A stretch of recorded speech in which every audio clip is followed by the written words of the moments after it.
Welcome to the Fantasy 40 Podcast with your host, John Dibari. I can beat the shit out of Hollywood Brown if you'd like. Matt Walker. Put the DK Metcalf at running back. And Andrew Burke. I love Hakeem Butler, actually. He's starting to grow on me. Remember to like, rate, subscribe on Podbean, iTunes, Stitcher, and Spotify. Follow the guys on Twitter at the Fantasy 40. Enjoy the show.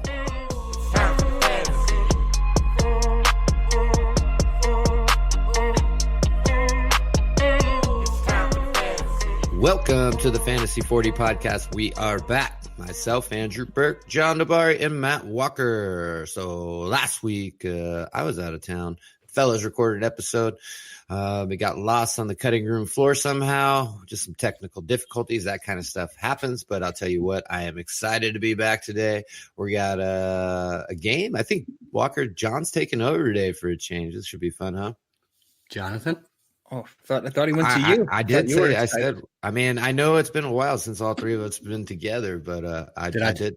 You missed it, Walker. You missed it. Nope, swing and a miss. Unfortunately, I just figured I was going to John.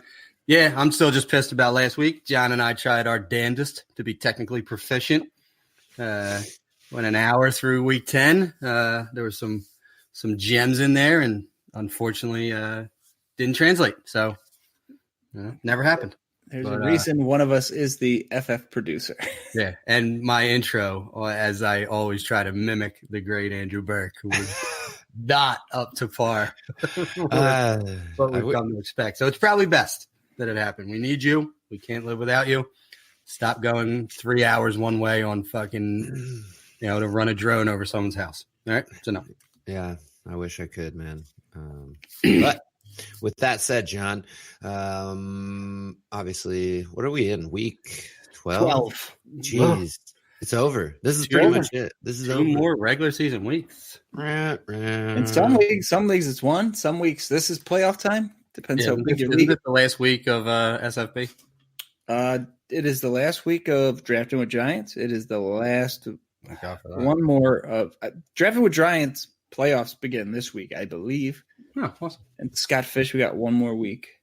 Yeah, Walker, I don't know if you saw that tweet, but our buddy at People's Pen, Anthony Singleton, gave us a shout out. All three of us made the playoffs there. Andy? I did not. Andy Singleton? Anthony, I always fuck it up. Did you Anthony Singleton again? Which one is it? Yeah, what did I say? Definitely Andy. Andy. We're recording it. We're recording way too No, let's just go with early. Anthony Singletary. That's what it is for now. Oh, geez. As you can tell, we're a little rusty, but what do you got in store for us today, John? All right, so the first thing we're going to do is look at the quarterback, wide receiver, tight end, running back twos. So numbers 13 through 24 and points scored up through now. And who among them is going to creep into the top 12 to finish out the year? And then if that goes well, we'll look at the top 12 and see who's going to fail down the stretch and probably fall into that number 2 category. Gotcha. That sounds easy. Yeah, let's do it. It does. Podcast. So I guess we'll start at quarterback. So I'll give you boys 13 through 24, and then you tell me who's going to creep up into that top 12 spot. We got Brady, Wentz, Jimmy G, Phillip Rivers, Derek Carr, Gardner Minshew, Daniel Jones, Jacoby Brissett, Jared Goff, Baker Mayfield, Andy Dalton, obviously not, and Mason Rudolph. Whew. Ew. There's like one running quarterback in that group, and it's Daniel Jones, and I'm not hitching my wagon to that dumpster fire. And the Giants. That's a tough one. Garoppolo has been slinging it lately. Not looking good doing it, but putting up counting stats. I'm going to go with Baker. Ooh, from number 22 to 12, I like it. I don't know what the variance is there, but I'm going to be a schedule guy and say that they get the Dolphins at home this week, at Steelers, versus Bengals, at Cardinals in the next 4 weeks. Got a nice matchup. That certainly helps the cause. So Mine might be – I don't know if he was in there. I got to check again. I think he skipped over because I was looking at some stats. But is Carson Wentz in there somewhere? He is. He is number 14 right now. I'll do that one. That's who I'll go with. Yeah, I mean, He made Walker happy. He's chalky. Yeah, he went with a dude that's fucking fringy. It's like, Hey, hey, could you tell me the guy that's number 13, please? I would like no, man. But You're not. Hey, this is what I'm going off of. Either way, he's going to find a way to persevere, even if it's all he has is Nelson Aguilar. I mean, I think he might have to do it with his legs at this point because, I mean, it's a fucking mess right now in Philly. And a lot of people are not liking him even. They say he's going to do even worse in these next few weeks. So I don't think it's too chalk walk. Maybe it is to you as an Eagles fan. Well, I'm saying based on where he is in the rankings order. It's the all right, whatever. Carson Wentz averaging 228 passing yards a game hurts. He's got a good 16-4 touchdown interception ratio, but he's not running. And that's a problem. I mean, he's got 40 rushes on the year, 161-1. Not bad, but he's got no one to throw to. I mean, we saw that in the Patriots game last week. Literally, when you're starting Jordan Matthews off the street, and on JJ Arcega-Whiteside in crucial moments, shit's going south quick. What's the dude's name that they need to have the open tryouts and get another dude out there, like the movie Miracle. Not Miracle. Mark Wahlberg. It's what the hell is that? Incredible? What the hell is that? That's not Miracle. That's the hockey movie. Oh yeah, Incredible. What is it? Oh, am I drawing a blank on that? You're a Philly because he doesn't matter. Because he doesn't matter. Mark Wahlberg. That's it. Yes. Have gone play. They need you. Invincible. That's it. Vince Papale. Jesus, man. That could not have taken that long. Disgusting. Regardless. Yes, you're correct. That's what they need to do. If you hated his chalky Wentz pick, I did go 13. I said Brady. It's just the time of year where the Patriots seem to figure it out. They've been complaining that the offense isn't working. This is usually when they turn it up and get it all fine-tuned for the playoffs. So I think he's going to have a pretty big end to the year here. So did you not watch football on Sunday? Because I didn't. A healthy Eagles secondary for probably the first time this year, everyone has cut the Eagles up, and Brady couldn't even accomplish a touchdown pass in the game. That was Julian Edelman. Yeah, let Edelman take care of your light work. They have a bunch of possession guys underneath. Philip Dorsett got concussed. Who knows if he's even playing next week? They're like possession-y 101 across the board. Good luck expecting Tom Brady to start beating people up come playoff time. They look ugly. I don't see it. All right. Very well. Well, here we'll do. I'm sticking with Baker, jumping 10 spots over your chalk. We'll keep it short here, and I'll go to quarterbacks and the QB1s, and you tell me who's going to fall out. And Stafford's number 12. You don't get to use him, obviously, because he may be out for 6 weeks. Lamar Jackson, Russell Wilson, Dak, Deshaun Watson, Kyler Murray, who I did not know was QB5, Kirk Cousins at QB6, Mahomes, Josh Allen, Aaron Rodgers, my boy Crab Leg Thief, and Matty Ice, and then Stafford. Could we reference benchings as reasons why guys are going to fall to the top 12? I mean, the most is my boy Jameis Winston. They just can't let this persist. I mean, he has 18 interceptions to go with his 19 touchdown passes on the year. I can't even defend the guy anymore. He's making reckless throws. He's losing more games than he's winning for Tampa Bay. He's not the future there. I don't even know who the backup is. Ryan Griffin. It's as if on and off the field he has a history of making poor decisions. I mean, one could say. But, yeah, I mean, that's just the easy one. Yeah, he was my pick too. Of all of them, because the rest of the guys stay in power. Philip Rivers, maybe. I'm just not liking what he's looking like. That dude is throwing. No, Rivers is 16th. He would have to move up. See, I'm looking at a list where Rivers is 10. So that doesn't help me any. So forget that part. Sticking with James. Yeah, I mean, James, I didn't even know he was up there. Even though I own him, I don't start him just because of those negative points you get by him throwing 4 picks. That's 2 touchdown passes. So, although entirely explainable, Winston is 3rd in the NFL in passing yards, which is why he's up there, and also has 19 touchdowns on the year. So he's piling up counting stats. He's just throwing a ton of picks. So. I'm having a tough time seeing any of those other guys really fall off the map. I mean, Arizona's using Murray. They're starting to open up the playbook a little bit, but not for David Johnson. So I think he can. They closed the playbook on that man. Yep, they think you can give it back, sir. You don't need that anymore. He ripped out one page with 8 plays on it. Like, here you go. Your play is to stand on the sideline looking like you're hurt.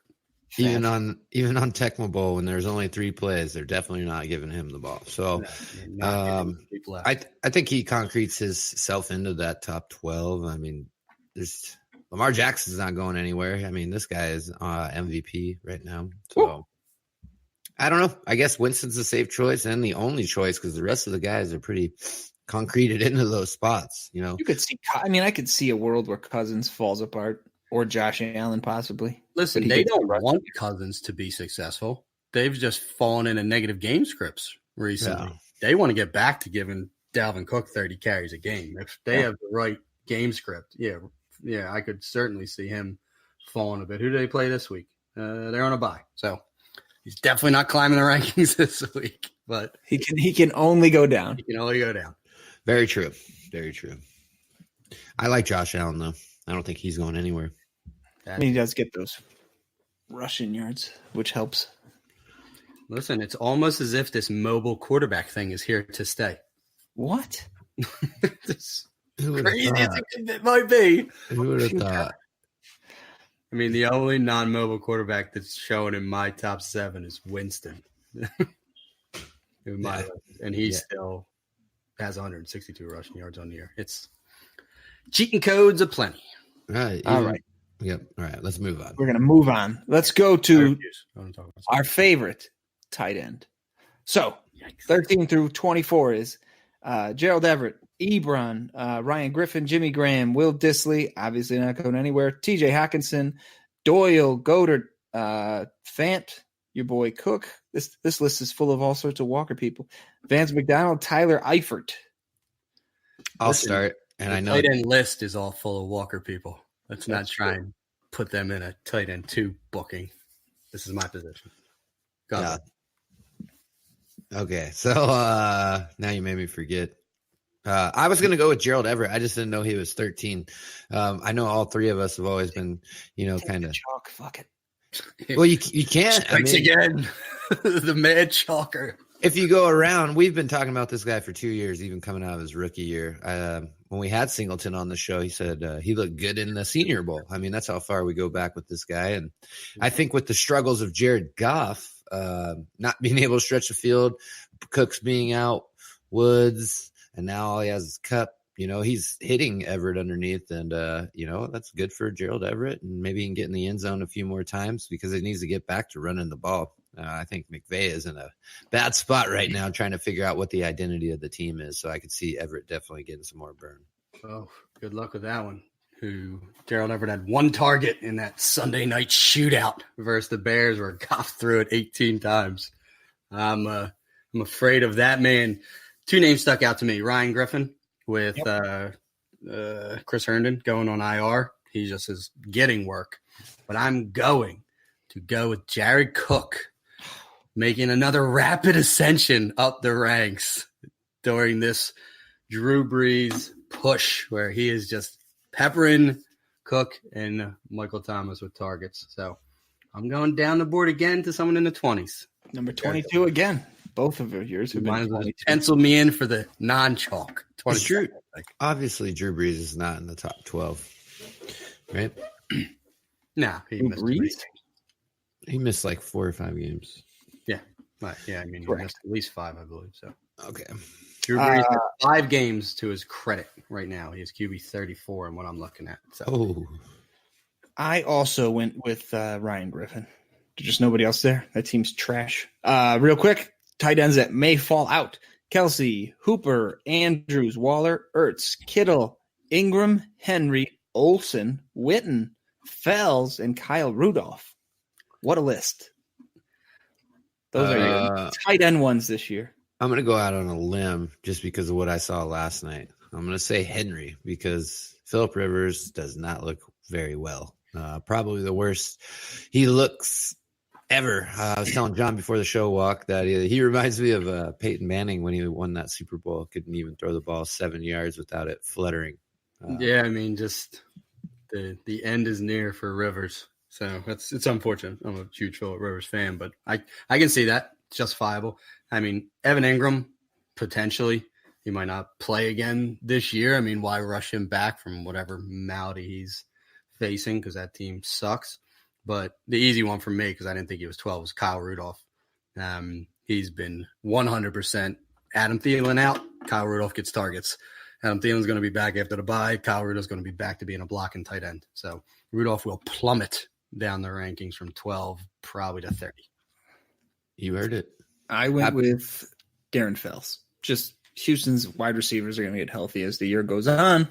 May get unhealthy again when they come back, but short term, I think they're going to come back and eat into his value. I mean, he's largely there because everyone else is hurt.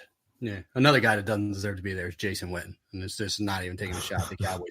He's nothing. I mean, literally, he is like a 4-yard catch, fall forward for an 8-yard gain guy. Blake Jarwin is much better tight end at this point in his career than Jason Witten is. Jason Witten is just dependable. So yeah. Dynasty, this is probably your only chance because I do think what I've seen with Jarwin, not to go on Cowboys rant, but dude is explosive with the ball in his hands. Doesn't look like a normal tight end that kind of lumbers down the field. He gets up and goes. So especially for a white boy, I mean, he was flying. So the Cowboys need to use Witten for the old blocking tight end and bring Jarwin in and get him some catches. Jarwin, 17 catches on the year, 3 touchdowns. Turned those 17 catches into 235 yards. Wow. Yeah, boy. That's nice. Okay. All right. I was going to do wide receiver next, but I'm going to save that last because there's some weird stuff going on. But running back, your RB2s, and you don't get to pick Kamara because that's cheating because he's 13. Kamara, Lindsey, Marlon Mack, who has just had surgery, so he's obviously not going to be it either. Our boy James Conner, Todd Gurley, David Johnson, Devontae Freeman, Barkley, James White, Mixon, Latavius Murray, Miles Sanders, and David Montgomery as number 25. I actually gave you 25 because I took Kamara away from you. We would all think that Barkley, I mean, we'll agree there, right? Barkley's the chalk. So long. Right, yeah. We'll take him out. He's only down there because he's missed games. He's Right. only 20 because he's only played 7 games. I mean, Exactly. There's only 3 running backs above him that have less than 8 games, or 8 or less. So It's actually a crazy list because if you got this far in the year and you're looking like you're going to the playoffs, a lot of these RB2s are now going to miss time. Max out. DJ is obviously hurt and they're not using him. Connor's Freeman's out. Latavius Murray is not useful anymore now that Kamara's back. So it's a pretty small list. yeah, I mean, even Connor's out again. Connor's So it's basically – sorry. I'm saying Connor's going to miss some time too. So it's a this list is just banged up old RB1s. Lindsey, Gurley, Barkley, White, Mixon, Sanders, and Monty. I would say if we're not going with Barkley, you know where I'm going. James White. Tom Brady has no weapons, man. Maybe he can actually get James White in the end zone a couple times. And I went with Todd Gurley. If they're banged up, they're hurt. Goff stinks. They're going to have to start. And they look like they did it this week playing the Bears. I think they're going to get Gurley more involved. He's currently 17. I think he can easily squeeze into that top 12. Yeah, I mean, like I said on Twitter, if you can guarantee me 28 touches a game from Gurley going forward, I'll change my tune because that was more than he had the previous 2 games he played combined. The one name that sticks out to me, which you guys have to know I was going to say, is Joey Mixon, who on a points per game basis the last 3 weeks is tied for running back 8. Finally getting the touches, 45 carries over the last 2 weeks. Still not getting a ton of catches, only 6 targets. So it's still baffling me, but he's turned those 3 catches into 54 yards. At least they're using him as a running back. He doesn't have the worst schedule going forward. Versus Steelers, versus Jets, at Browns, versus Patriots, at Dolphins. Jets are a good run defense. Patriots should present problems, but it's clear they're going to run Mixon no matter what the score is. So I'm going to go with Joe Mixon. And a fascinating twist to this game, you have selected the QB 22, tight end 22, and running back 22. And none of this was intentional. Yeah. Interesting. I don't even have the same list you're reading off of. So that's the beauty of it. I am Going big 22 this You week. need to go to the old casino and put I it gotta, on gotta figure out 22. what that means in my life. Go to So the roulette table. Can't wait to hear who wide receiver 22 is. if one of these guys are going to squeeze into the top 12, somebody's got to fall out. So McCaffrey, Cook, Eckler still at RB3. Our boy Aaron Jones, RB4. Then Zeke, Nick Chubb, Derrick Henry, Fournette, Walker's man Josh Jacobs, Chris Carson, Mark Ingram, and Le'Veon Bell round out your RB1s. I wish it would happen. Chris Carson. I don't know. You're speaking my language. That's who I think it is. But it's clear, barring an injury, Penny is never seeing it again. So I can't wish that. Jacobs deserves to be so much higher if they would just use him as a pass catcher. That's frustrating. Who's falling? Fournette, maybe? Did Le'Veon Bell make your top 12? He is number 12. All right, well, I'm going to go, unfortunately, chalk because he's 100% volume. He's getting all the catches. That's the only reason he's lingering around. It's not a guarantee week to week with him. I think he's the one that likely falls out of that RB1 conversation. This was a hard one, actually, because they all look good and they're all getting plenty of work. It was hard to pick somebody. I reluctantly had to go with my one of my man crushes, Nick Chubb. I think Hunt is the weird thing is Hunt has looked good in these two games, and people were saying, "Oh, he's going to eat into Chubb's workload." Chubb has had the two highest carry totals in the two games Hunt's been back. So he's actually increased in his rushing volume, but I wouldn't be surprised at all to see Hunt get a little more action as the year closes. He's looked pretty damn good in his two games. Listen, he looks fresh, and they ran Chubb into the ground, early in the season, probably knowing they were going to get a fresh Kareem Hunt back, in the back stretch. It's really upsetting that he's losing all of his passing down work to Kareem Hunt. He's a 0 in the passing game, so he needs 25 carries a game.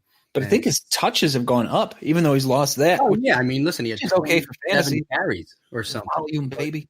If the Browns were smart, though, they would give Hunt some more work just because, that's some trade value once it's draft season. I don't think they want to keep both. It's only a 1-year deal. The thing is, if somebody signs him, if I am not mistaken, they get a compensatory pick. I think he's a restricted free agent. Right. It's at the end of the season, so they still hold his rights. Yeah, I think they want him to go elsewhere. Yeah, or if not, I think they can get him for cheap for another year. Relatively speaking, just give him a qualifying offer that no team's going to want to give up, a draft pick or whatever. Yeah, I mean, Chubb, listen, I mentioned Baker's schedule. Chubb has the same schedule Baker has. It's very favorable for the rest of the season. He's still their primary running downs back. He should have a great day against the Dolphins, theoretically. And the rest of the season sets up pretty well up until week 16 against the Ravens, who haven't been great against the run, truthfully, but we'll let week 16 figure itself out. But I can see it, honestly. I mean, it's unfortunate, but Kareem Hunt is not going away. Yep. All right. On to wide receivers. I don't know what I've been doing all year. I must not have been paying attention. When I looked up the top 24, I was blown away that this is 1 through 12 and 13 through 24. I didn't know who was going to be there, but I certainly didn't think it was going to shake out like this. So first we'll do this one backwards. We'll say who's going to drop out of the top 12, then we'll say who's going to move in there. Michael Thomas, Mike Evans, Chris Godwin, Amari Cooper. I had no idea he was 4. Lockett is 5. DJ Shark is 6. Then Cooper Kupp, Keenan Allen, DeAndre Hopkins, Julian Edelman, Julio Jones, and completely blew my mind, PPR Marvin Jones is currently wide receiver 12. Wow. We're looking at a totally different list. I had Stephon Diggs in and Marvin Jones out of mine, but irrelevant. Wasn't going to be either of the ones I picked. Godwin surprised me that he's still at 3 because he hasn't really had a game of note in the last month. I mean, Evans has literally exploded. Just need a couple of those monsters to carry it through. Yeah, I mean, so is what it is. Amari Cooper, very much the same. Amari Cooper at home has big games. I'm going to go with Cooper Kupp. His last 2 weeks have been forgettable, and Burke mentioned them trying to figure out what he's going to do with this offense in Los Angeles, and it's clearly not throw the ball a lot. So if that game plan translates, Cup's not going to get the volume necessary to stay up there. So I'm going to go with Cup, even though I like Cup a lot, but he scares me. He has 3 catches total the last 2 weeks. All right, I see what you're saying there, but I think it's only fair that since I said Henry, I got to go with. I can't believe Keenan Allen's in there. Listen, he was a monster to start this year. He was wide receiver 1 through 3 weeks overall. Yeah, and he just does not look the same. Last night was his first touchdown since week 3. Yeah, second most targets in the NFL. He's behind Michael Thomas. 108 targets to Thomas's 114. I'm just seeing no separation and contested catches. He's not winning, and that's what Keenan Allen's known for is contested catches and making big plays. So, it slowly goes away. Next thing you know, he'll be searching for a team like Dez. Listen, it also ties back to your Phil Rivers situation earlier. Right. He's hanging people out to dry anymore. He's that ball's not getting there as quick as it used to. Right. Guys are getting drilled. So that would be who drops out for me. I went chalk. I went with number 12. I can't believe Marvin Jones is 12. That just blew my mind. So it's got to be him. Listen, you can thank Jeff Driscoll largely for that. Apparently. Yeah, if you do that, then I go ahead and I'm sure hopefully he's in this next list because I want to say Kenny Golladay. Switch him out with him. Not far behind. But listen, how about the fact that no one said DJ Chark? I was a little concerned with Foles coming back, but clearly that there was unwarranted where he just peppered Chark with targets. Well, if you recall, before Foles went down, he was peppering Chark. I'm like, oh hell yeah! But when Foles got hurt, he threw a touchdown pass to Chark on that play. Yeah, I don't know. Oh, yeah, that's right. But it was Chark. They caught that touchdown pass. But 15 targets to Chark in his first game back from injury.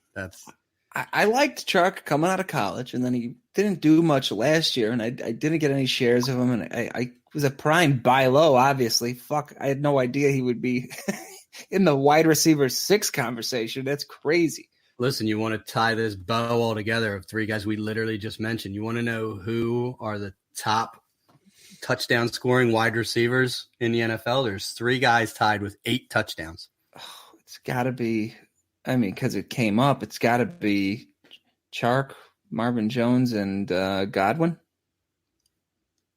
You had 2 or 3. Burke? Evans, you said, right? No, I said Godwin. Oh. Is Evans one? He is not. Evans and Godwin both have 7. So okay, and I know Amari Cooper has 7. Correct. Amari Cooper has 7. So you just tagged all 3 that have 7. So there's one guy. Burke, who is it? Him, which is why I said it's ironic. Golladay. DJ Chark, Kenny Golladay, and Marvin Jones tied for the NFL lead with 8 touchdown catches. Fuck out of here! This is a crazy year. That's weird. All right. So, who is going to climb into wide receiver 1 territory? The current wide receiver 2s. John Brown, which I had no idea. Stephon Diggs, Kenny Golladay, Cortland Sutton, DJ Moore, Jarvis Landry, Calvin Ridley, Allen Robinson, who is shocking to me at 20 with that dog shit Bears offense. Larry Fitzgerald is 21 in PPR. Emmanuel Sanders, Michael Gallup, Jamison Crowder, and I just wrote him down because it blew my fucking mind that he's fantasy relevant. Wide receiver 25, Devontae Parker. What? Got up there, but I had DK Metcalf at 25. Well, I got something else to bring up when we're done with this. That's kind of crazy. There are so many guys in this list that I like. John Brown's been great. He matches kind of what Josh Allen does pretty well, but that's not my choice. Cortland Sutton has looked really good. Yes. It's unfortunate that he has Brandon Allen throwing the ball right now, but that's still better than Joe Flacco. DJ Moore deserves better than Kyle Allen, but they're all struggling with backups. I'm going with Calvin Ridley. He's looked pretty amazing. He was the alpha last week. Matt Ryan looks back, and they're going to be throwing the ball a ton. I think Calvin Ridley can surpass Julio Jones rest of the season, to be totally honest with you. I had my guy. Now you made me want to change it. Give me a quick one. Quick rundown again. John Brown, Stephon Diggs, Galladay, Sutton, DJ Moore, Landry, Ridley, Robinson, Fitz, Manny Sanders, Gallup, Crowder, and Devontae Parker. I can't wait for you to talk about the guys outside of the top 24.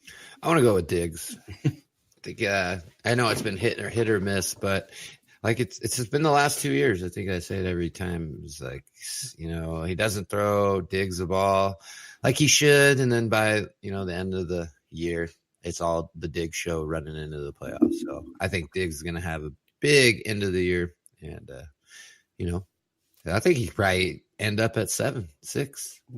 What, John? What number is Diggs? Right now, 14. Hey, that's 8 spots. You're nothing if not consistent, buddy. I went Cortland Sutton. Walker mentioned it for a second. He's looked fucking good. Yeah. And and then keep in mind, he's only he's been a wide receiver for only 4 years. Mm-hmm. Whew, man, sky is the limit.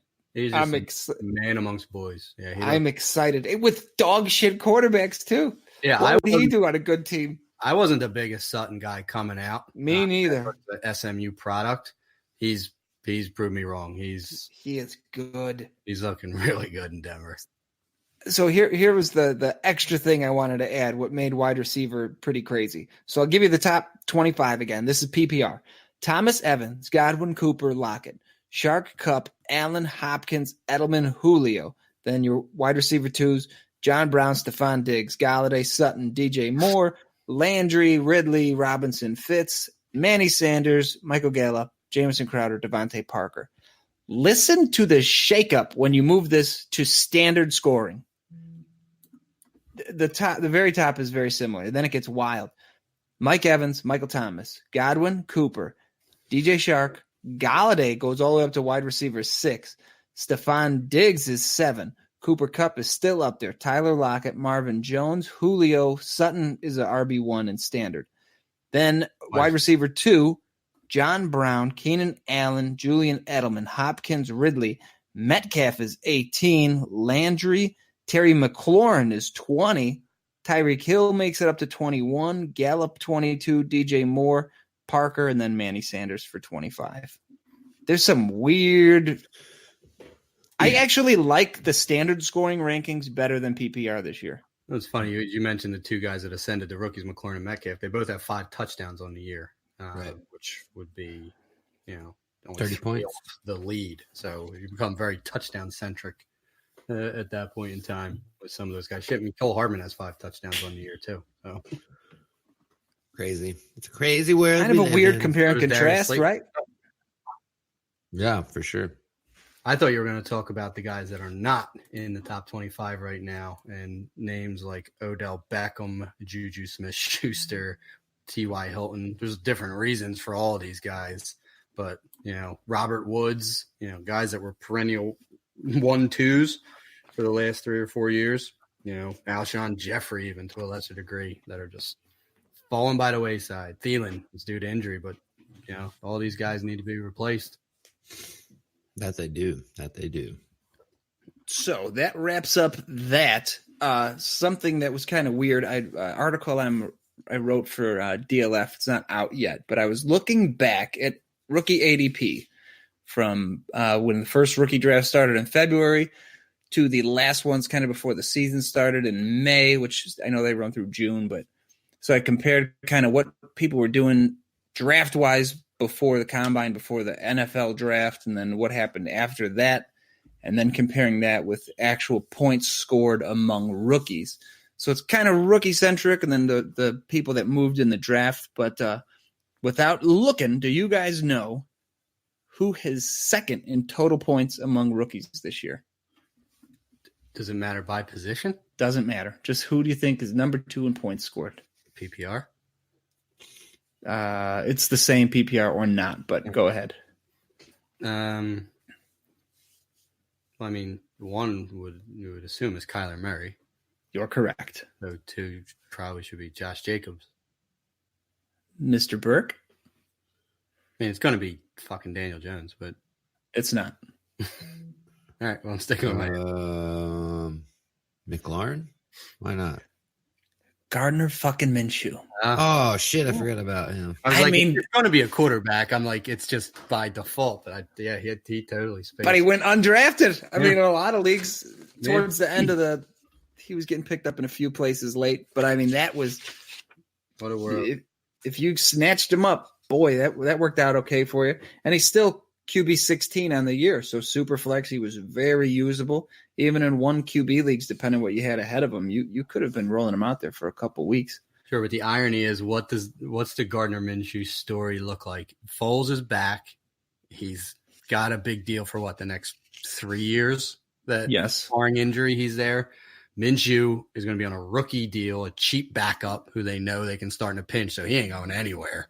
So Minshew's not going to see the field barring injury for the next 3 years. But Foles always gets hurt, so he will see the field. Yeah, spot duty, but barring a big broken collarbone type injury, Minshew's, going to be lost in the sauce for the short term, which is unfortunate because 1, he was fun, and 2, he was fantasy relevant.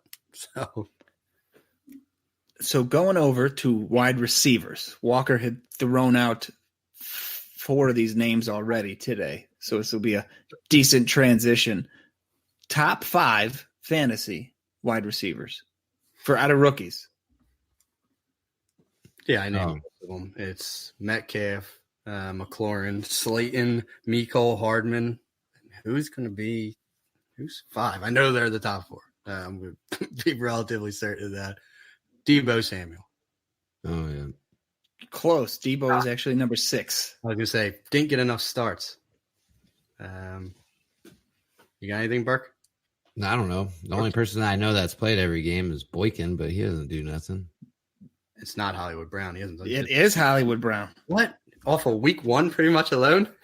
Yes. So the top 5 rookie wide receivers, Metcalf, McLaurin, Hardman, Hollywood, and Slayton. But so it sounds good. You're like, oh, nice. But they're not even, with the exception of Metcalf and McLaurin. Metcalf's wide receiver 26. McLaurin is 30. Hardman's 35. Hollywood's 42. Slayton's 43. So you're actually talking about 1 wide receiver 2, 2 wide receiver 3s, and then Hollywood and Slayton are flex wide receiver 4 options. I didn't go back and look at what previous rookie classes look like in year 1, but it's just okay. Well, the thing is, what I'm thinking is, we weren't expecting these guys to do anything really this year. Coming in the draft, not a lot of people were hyped about this wide receiver class, but I think on the other side of it is like, man, I'm actually pretty excited for some of these guys we picked up for the cheap, and they're already getting a role in their first year, and next year, they're just going to gradually get better and understand the offense and what it takes to play in the league. So I'm pretty excited about this class overall, actually. I kind of agree. I mean, we all want that immediate gratification from the Beckham class, which was a lifetime ago at this point in time. But start looking at second-year guys that we talked about earlier. DJ Chark is a wide receiver 1 right now. DJ Moore, high-end wide receiver 2. Cortland Sutton, high-end wide receiver 2. Gallup is a low-end wide receiver 2. Where were these dudes a year ago? They were probably lower than the guys we're talking about. So I think it's pretty impressive start for some of them. And listen, we're not even talking about like A.J. Brown, who was and is probably the best wide receiver in his class by a good amount of people until he landed in Tennessee. You just mentioned him, and Burke mentioned, getting guys at a value. So those are the top 5, 6 through 10 among rookies. It's Debo, Preston Williams, A.J. Brown, Deontay Johnson, and Hunter Renfrow.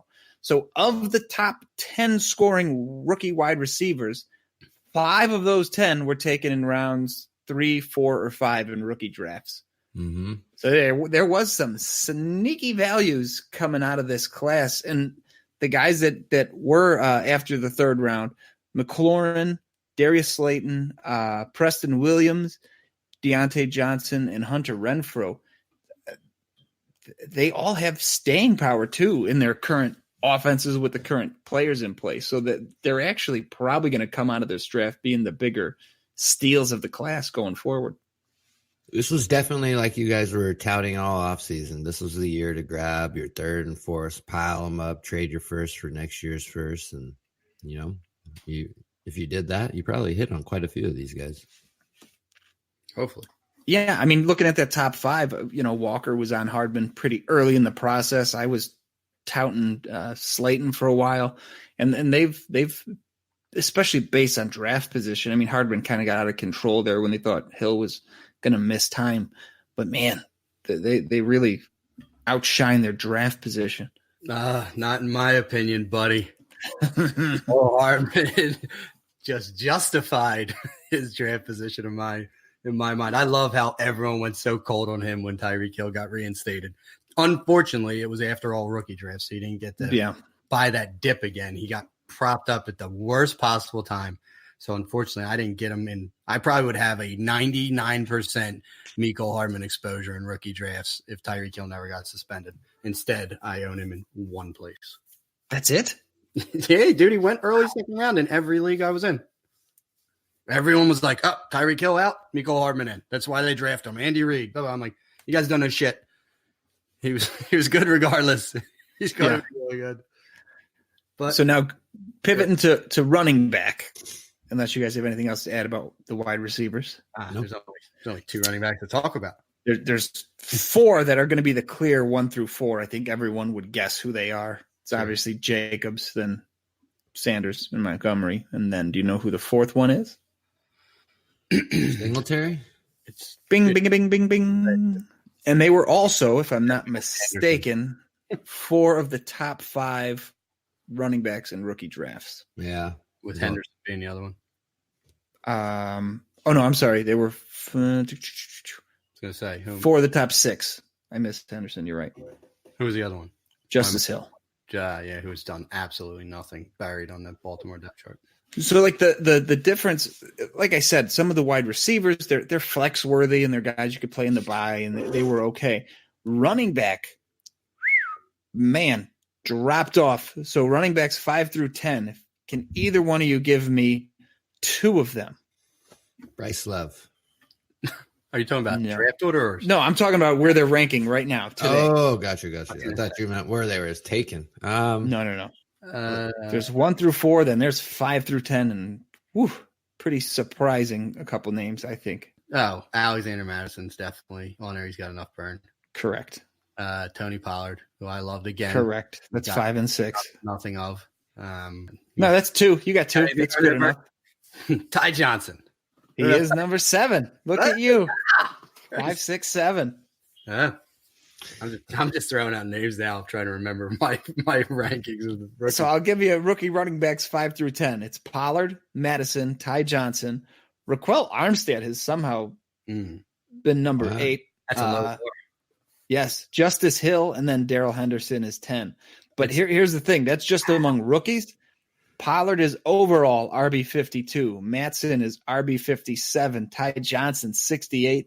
Armstead, 71. Justice Hill, 79. And Darrell Henderson, RB87. I mean, they're not even playable on a bye week. Those guys have been pretty worthless overall. But I think Madison, had Cook missed any time, would have shot up quite a bit.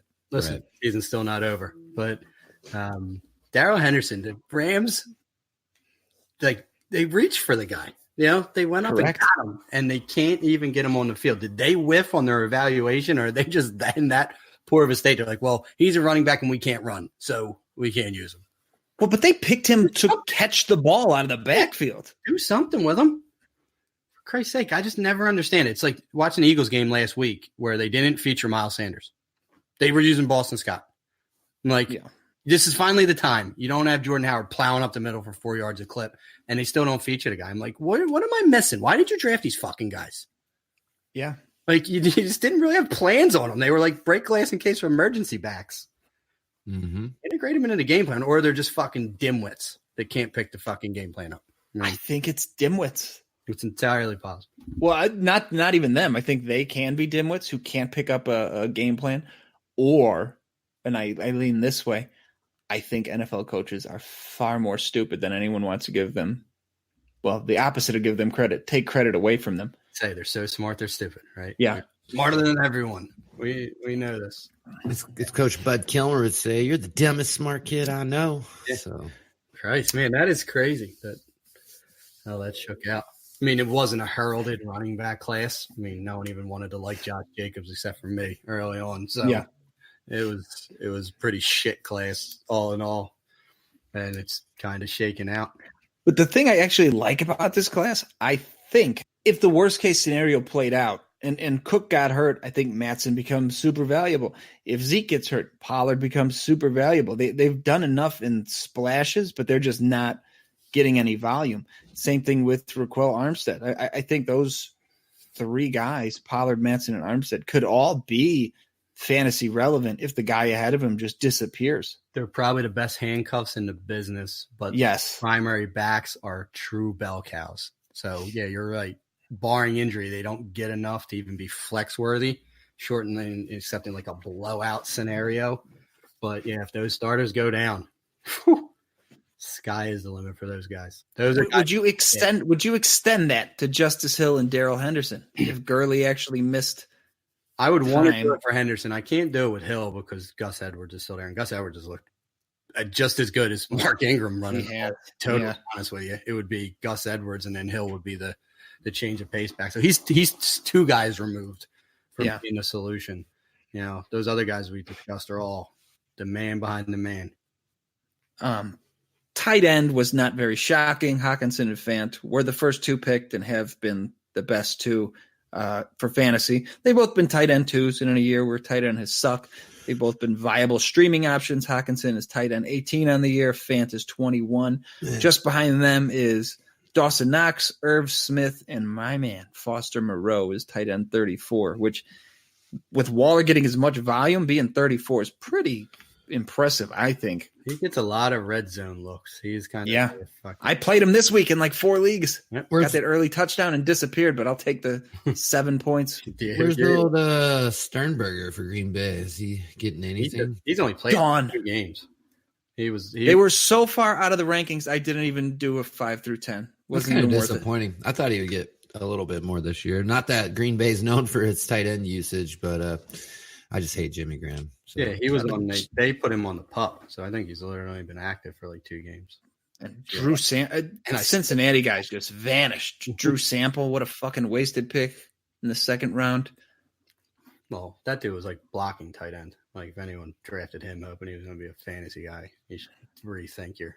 I believe he's number 6 though in fantasy. What with nothing? Yeah. With nothing. It really doesn't take much. Listen, rookies don't produce. You know, that's we all know that. So you get anything out of them a rookie year, you know, be optimistic. Like you said, the fact that Fant and Hawkinson are tight end twos is probably largely predicated on the wasteland that is tight ends and the injuries that have happened and the fall from grace of certain guys. So Drew Sample's tight end 78. There you go. Good job. Crack the top 80. Jesus. Top 80. Attaboy. Now, and kind of a little quick thing here, and then we'll wrap this up. Do you guys know between February and May, from the earliest of drafts to the late drafts, who was and it'll be easy when I give it to you, who was the biggest faller in ADP among rookies? From when to when? From February, from the very first mocks to the last ones. So throughout rookie draft season, who was the biggest faller in ADP? DK Metcalf. No, faller. Oh. Who fell completely off the board. So I think he's still going to go. Oh, Holyfield. You got it, baby. That was a way to pluck that gem, Mark. Yeah. The real deal. Not a shocker, but before the combine, when he shit the bed in epic proportions, he was going in early drafts at 206, I believe. It's hard to fall from the floor. Yeah, he was 206, going just ahead of Miles Sanders. And then people couldn't let it go, and he went 5'10". So he fell 40 spots, rightfully so. The humor in this is that you said 206, and for some reason my mind went 206th overall. No. Isn't he still in like Carolina or something? Yeah, he's on the practice squad. When you get pipped by an individual whose name is Reggie Bonifon, who's a gadget guy at Louisville, You need to rethink your career. An interesting. The two guys who fell the most after Holyfield both fell 21 spots.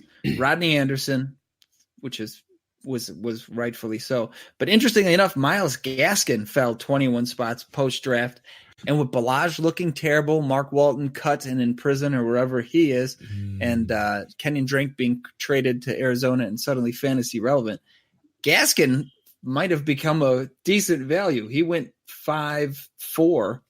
The beauty of this, and it will tie everything back in because you brought the Walton thing up before we went live, and that they had waived him. I heard a little bit more detail as to why that was, but that's I didn't hear the detail. I knew there was, quote, police activity.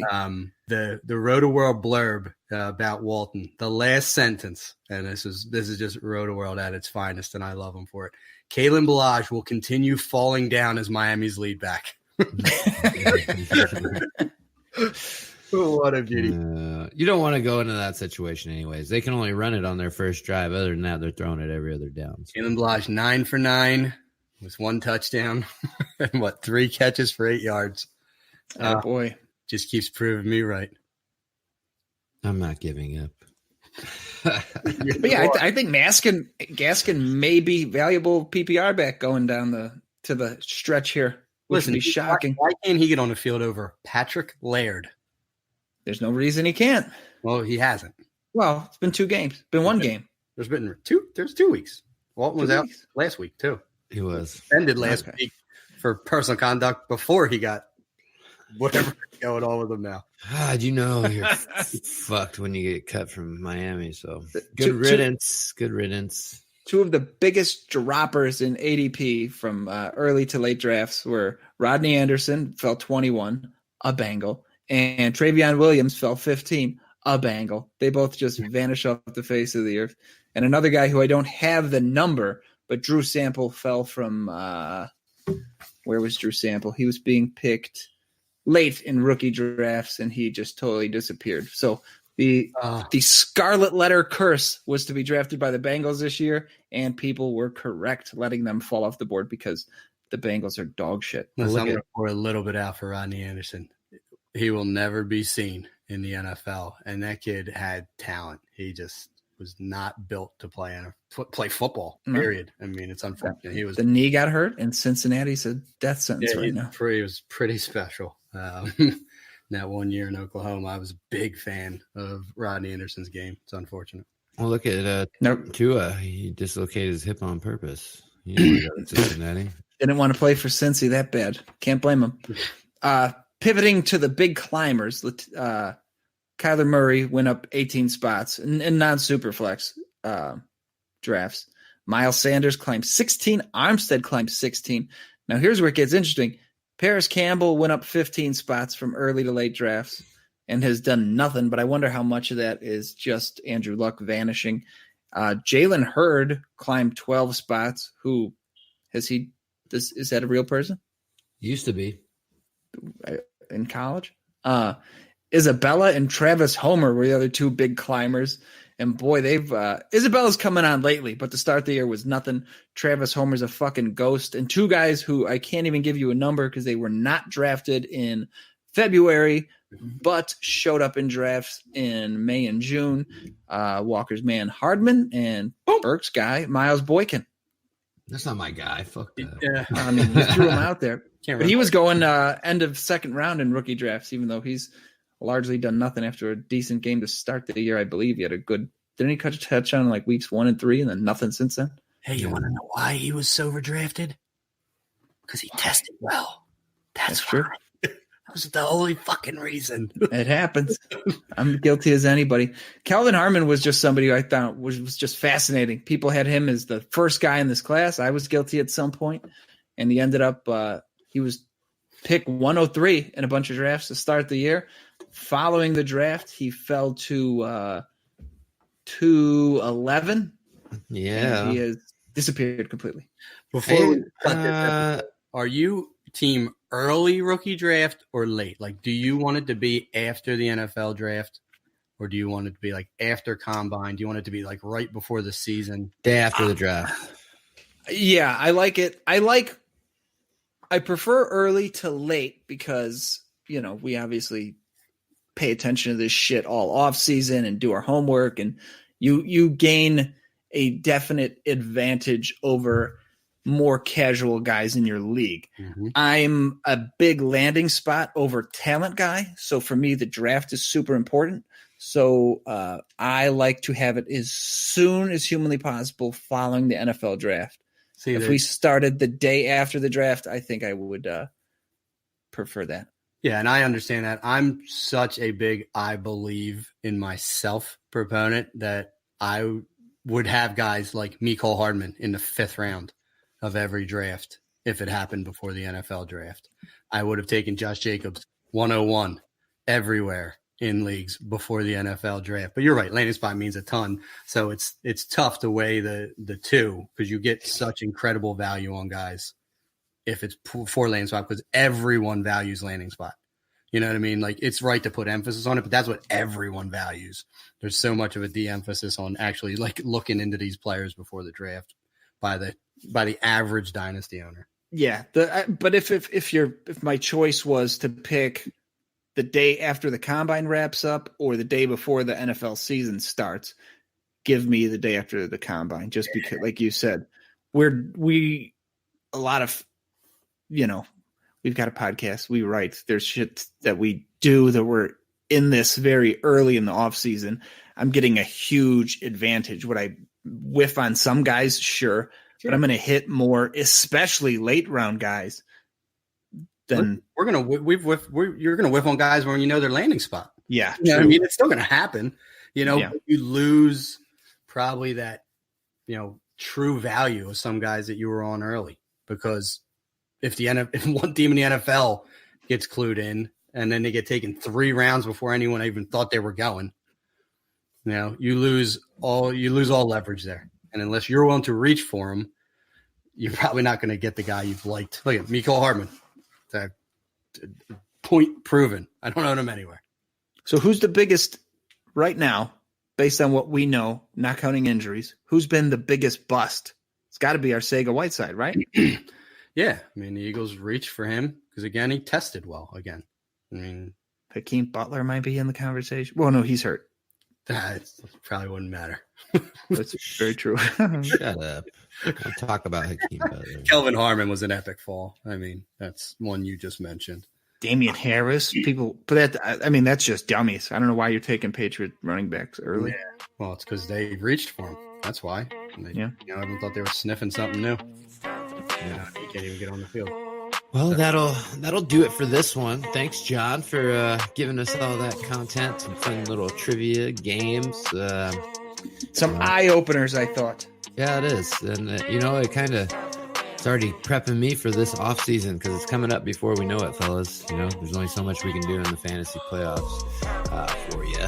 So, yeah, I mean, we gotta get an early jump. Maybe I'll have to start to research these college guys, but so I'll shut it down there. Till next time, for myself, Andrew Burke, my partners John Dibari and Matt Walker, we are the Fantasy 40, and we are signing off. All right, I'm going to end this one and create a new one. Makes sense. So hang up and you're going to send another invite? Yeah. All right, I'm going to grab a quick drink. I got an hour. I don't know how long you guys have. I have a 1:30. I got about 45 to 55 minutes. So. All right, let's rock. I'm going to grab a quick drink. See you in a minute. Standing. Sweet.